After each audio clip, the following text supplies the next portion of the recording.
ತೇಜ್ ಪ್ರಭು ನ್ಯೂಸ್ಗೆ ಸ್ವಾಗತ. ನಮ್ಮ ನಾಡಿನ ಯುವಕರು ದಯವಿಟ್ಟು ಮೋಟಾರ್ ಸೈಕಲ್ ಮೊಬೈಲ್ಗಳಿಂದ ಜಾಗೃತರಾಗಿರಿ. ಹಿರಿಯರನ್ನು ಗೌರವಿಸಿ. ನಮ್ಮ ಪ್ರತಿನಿಧಿಗಳು ಶಾಂತಿ ಸುವ್ಯವಸ್ಥೆ ಕಾಪಾಡುವ ಪೊಲೀಸ್ ಅಧಿಕಾರಿಗಳೊಂದಿಗೆ ಸಾರ್ವಜನಿಕರ ಮುಂದೆ ದಯವಿಟ್ಟು ಏಕವಚನ ಬಳಸಬೇಡಿ ಎಂಬ ಸಂದೇಶದೊಂದಿಗೆ ವಿನೂತನ ಸೈಕಲ್ ಜಾಥಾ ಗಣರಾಜ್ಯೋತ್ಸವದ ಅಂಗವಾಗಿ ಜನವರಿ 26, 2025ರಂದು ಸಂಕೇಶ್ವರ ಪಟ್ಟಣದಿಂದ ಚಿಕ್ಕಮಗಳೂರು ಜಿಲ್ಲೆಯ ಕಡೂರು ದುರ್ಗಾ ಪರಮೇಶ್ವರಿ ತಾಯಿಯ ಸನ್ನಿಧಿಯವರೆಗೆ ಇಂದು ಮುಂಜಾನೆ 8 ಗಂಟೆಗೆ ಸೈಕಲ್ ಜಾಥಾ ಸಂಕೇಶ್ವರದ ಹೆಸರಾಂತ ಸೈಕಲ್ ಪಟು ಶ್ರೀ ರಮೇಶ್ ಪೂಜಾರಿ ಅವರು ಹಮ್ಮಿಕೊಂಡರು. ಸೈಕಲ್ ಜಾಥಾಗೆ ಸಂಕೇಶ್ವರ ಪೊಲೀಸ್ ಠಾಣೆಯ ದಕ್ಷ ಸಿಪಿಐ ಸಾಹೇಬರಾದ ಶ್ರೀ ಶಿವಶರಣ್ ಎಂ ಔಜಿ ಇವರು ಹೂಮಾಲೆ ಹಾಕಿ ಸೈಕಲ್ ಜಾಥಾಗೆ ಚಾಲನೆ ನೀಡಿದರು.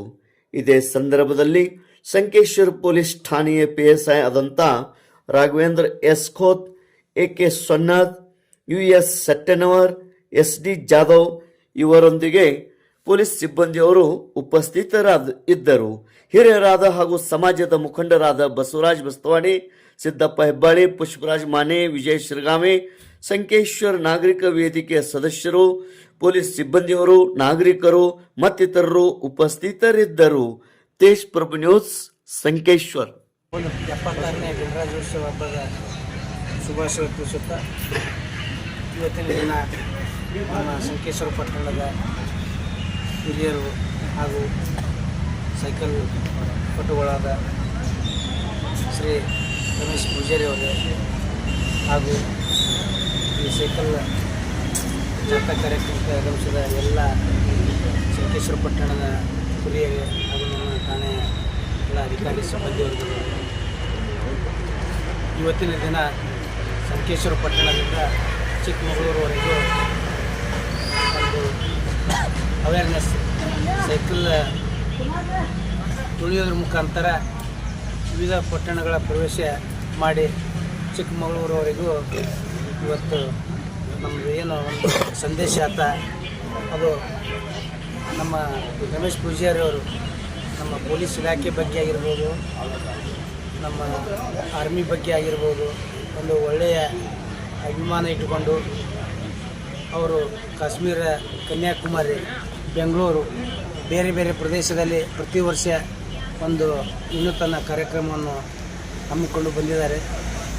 ಅವರಿಗೆ ಇವತ್ತು ನಮ್ಮ ಸಂಕೇಶ್ವರ ಹಿರಿಯ ನಾಗರಿಕರ ಪರವಾಗಿ ಹಾಗೂ ನಮ್ಮ ಸಂಕೇಶ್ವರ ಪೊಲೀಸ್ ಠಾಣೆಯ ಎಲ್ಲ ಅಧಿಕಾರಿ ಸಿಬ್ಬಂದಿಗಳ ಪರವಾಗಿ ಅವರಿಗೆ ಈ ಸೈಕಲ್ ಜಾಥಾಕ್ಕೆ ಶುಭವಾಗಲಿ ಮತ್ತು ಅವರ ಪಯಣ ಸುಖಕರವಾಗಿರಲಿ ಹಾಗೂ ಇದರ ಮುಖಾಂತರ ಅವರು ಏನು ನಮ್ಮ ಪೊಲೀಸ್ ಇಲಾಖೆ ಎಲ್ಲ ನಮ್ಮ ಹಿರಿಯ ಅಧಿಕಾರಿಗಳ ಒಂದು ಫೋಟೋ ಮುಖಾಂತರ ಒಂದು ಸಮಾಜಕ್ಕೆ ಒಂದು ಒಳ್ಳೆಯ ಸಂದೇಶ ನೀಡೋದ್ರ ಮುಖಾಂತರ ಅವರು ಇವತ್ತು ಪಯಣ ಮಾಡ್ತಾ ಇದ್ದಾರೆ. ಅವರು ಮತ್ತೊಮ್ಮೆ ಎಲ್ಲರ ಪರವಾಗಿ ಶುಭ ಹಾರೈಸುತ್ತಾ ನನ್ನ 2 ಮಾತುಗಳು ಮುಗಿಸುತ್ತೇನೆ. ಜೈ ಹಿಂದ್.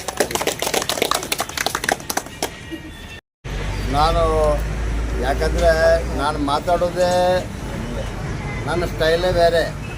ಯಾಕಂದರೆ ನಿಜವಾಗಿ ನಿಸ್ವಾರ್ಥಿ ಮನುಷ್ಯ ನಾನು ಯಾವುದಕ್ಕೂ ಅಂಜೋಲ್ಲ. ನನಗೆ ಆಸ್ತಿ ಇಲ್ಲ, ಹೊಲ ಇಲ್ಲ, 50 ವರ್ಷ ಸಂಕೇಶ್ವರದಲ್ಲಿ ಜೀವನ ಮಾಡಿದ್ದೇನೆ.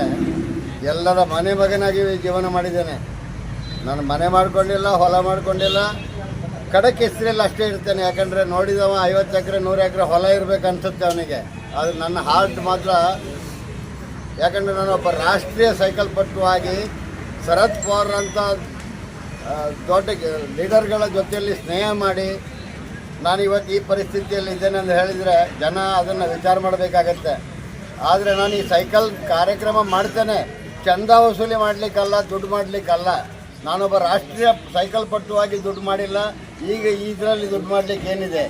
ಆದರೆ ನನಗೇನಂದರೆ ಎಲ್ಲ ಜನರು ಒಳ್ಳೆಯದಾಗಿರಬೇಕು, ಶಿಸ್ತು ಬೇಕು, ಮರ್ಯಾದೆ ಬೇಕು, ಮಾನ ಬೇಕು, ಎಲ್ಲರೂ ಒಂದಾಗಿರಬೇಕು, ಪ್ರೀತಿ ಬೇಕು. ಈ ಒಂದು ಹಠ ಇವತ್ತು 74ನೇ ವಯಸ್ಸಿನಲ್ಲೂ ಈ ಹಠದಿಂದ ನಾನು ಏನಾದರೂ ಒಂದು ವಿಚಾರ ಮಾಡಿ ಈ ಸೈಕಲ್ ಜಾತ್ರೆಗೆ ಒಂದು ಇದು ಮಾಡ್ತಾ ಇದ್ದೇನೆ ಹೊರತು ಇವತ್ತು ನನಗೆ ನೋಡಿ ನಾನೊಂದು ಎಣಿಸಿದೆ, ನಾನು ಸೈಕಲ್ ಜಾತ್ರೆ ಇವತ್ತು ಈ ಕಾರ್ಯಕ್ರಮದ ವಿಶೇಷ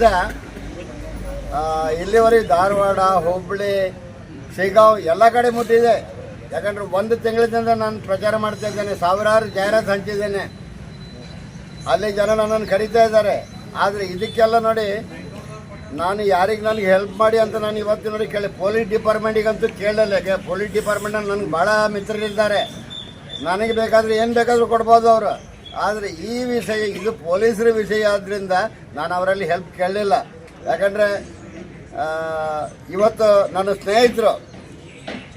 ಸ್ನೇಹಿತರು ಬೆಳಗಾವಿ ಜಿಲ್ಲೆ ಒಳಗೆ ಸಂಕೇಶ್ವರದ ಸ್ನೇಹ ಅಲ್ಲ, ಸಂಕೇಶ್ವರದ ಮನೆ ಮಗನಾಗಿ ಹುಟ್ಟಿದ್ದೇನೆ, ಮನೆ ಮಗನಾಗಿ ಜೀವನ ನಡೆಸಿದ್ದೇನೆ. ನಾನು ಇವರಲ್ಲಿ ಎಂದೂ ನಾನು ಯಾವುದನ್ನು ಹೆಲ್ಪ್ ಕೇಳೋಲ್ಲ. ಆದರೆ ಹೊರಗಿನವ್ರು ನನಗೆ ನೋಡಿ ಸೈಕಲ್ ರಮೇಶ್ ಪೂಜಾರಿ ನಿಮ್ಗೆ ಲಾಸ್ಟ್ ಸೈಕಲ್ ಆದರೂ ಕೊಡ್ತೇವೆ, ನಾವು ಒಂದು ಸೈಕಲ್ ನೋಡಿ, ಹೊಸ ಸೈಕಲ್, ಬ್ರ್ಯಾಂಡ್ ಸೈಕಲ್. ಅವರು ಅದಲ್ಲದೆ ನಮ್ಮ ಹೆಸರು ಹೇಳಬೇಡಿ ರಮೇಶ್ ಪೂಜಾರಿ ಅಂತ. ಮತ್ತು ಮಾವೇರ್ ನೀಲಾಜ್ಗೆ ಅವರು, ನಮ್ಮ ಹುಕ್ಕೇರಿ ಮಾವೇರ್ ನೀಲಾಜ್ಗೆ ಅವರು ಮೊನ್ನೆ ಏನು ಮಾಡಿದ್ರು ಗೊತ್ತಾ, ನಾನು ಅವರಿಗೆ ಇಷ್ಟೇ ಹೇಳಿದ್ದೆ, ನಾನು ಸೈಕಲ್ ತೊಗೊಂಡು ಸಂಕೇಶ್ವರ ಪೊಲೀಸ್ ಸ್ಟೇಷನಿಂದ ಚಿಕ್ಕಮಗಳೂರವರೆಗೆ ಹೋಗ್ತೇನೆ ಅಂತ. ಅವರು ಅವರ ಬ್ಯಾಂಕಿನ ಸಿಬ್ಬಂದಿನ ಕಳಿಸಿಕೊಟ್ರು, ರಮೇಶ್ ಪೂಜಾರನ್ನ ಹುಡುಕಪ್ಪ ಏನು ಬೇಕಂತ ಕೇಳು ಅಂತ ಹೇಳಿ. ಎಂಥ ಹೃದಯವಂತರು, ಈ ದೇಶದಲ್ಲಿ ಭಾಳ ಹೃದಯವಂತರು ಇದ್ದಾರೆ. ಆದ್ದರಿಂದ ದಯವಿಟ್ಟು ನಿಮ್ಮೆಲ್ಲರಲ್ಲಿ ವಿನಂತಿ ಮಾಡ್ತೇನೆ, ಇನ್ನಾದರೂ ರಮೇಶ್ ಪೂಜಾರಿ